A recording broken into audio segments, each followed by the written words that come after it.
Matratımda tatmam sen. MTV'nin halkılık noktası körümenden közü hücum kılış. Bana şapşup laptop tatmam sen. Bırak koyduk ama sen de kımır kapıratma o. Sınav yaptı. Endiniz hazır? Sınav yaptı. Karam. Mandak senaryo yaptı. Tabii mandak yapkısız bombayma yumuşak yapkılama. Soka sınav yaptı. Uycan ucun. Pırsı versen. Mışta. Karay. Böyle. Ma bizne 10. kıtım iş ilişimiz. Çandın Çandınız mı? Ma endi çatak çıkıdı. Ma işini alamızsak endi şirket bakanmayız. Ben resmini gözettim o. Bu da şurada ma nakışçı kız olup dağınılık çolpan. Bak çıraylar dağınılık nakışçı. Çacırım hocam sen. İsimler adı bolsun. Akızal kelime vaxtda çoxum kesbi noktadan paranışınız.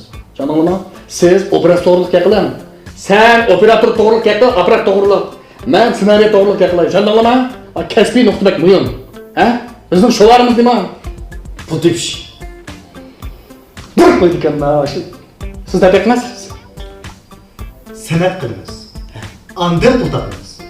Uçun. Ekran konumuz. Olsun. 216 degan gap ko'rsam shu bu. Keşmegine gacha. Mında kıldıqandı bu. O senaryo qaraqara bakın. Bu senaryo mında. Güzel kepti. Keldi.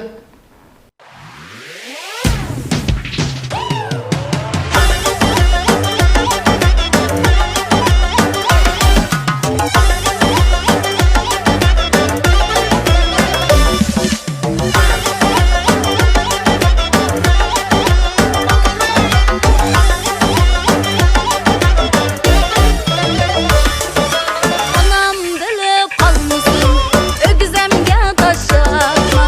Xalqlar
Vay.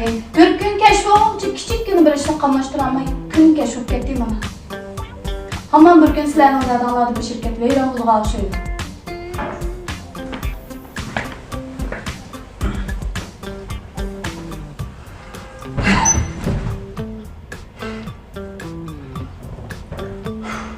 Qanday oldu usta?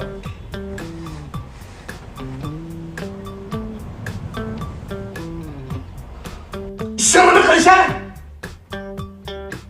Voy, mana sana.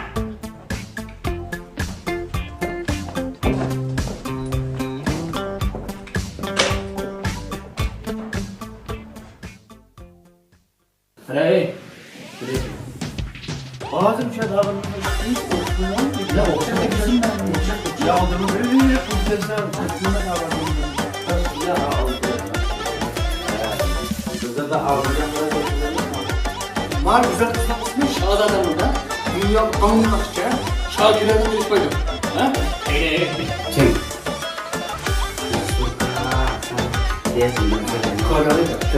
Evet sen ilk kez.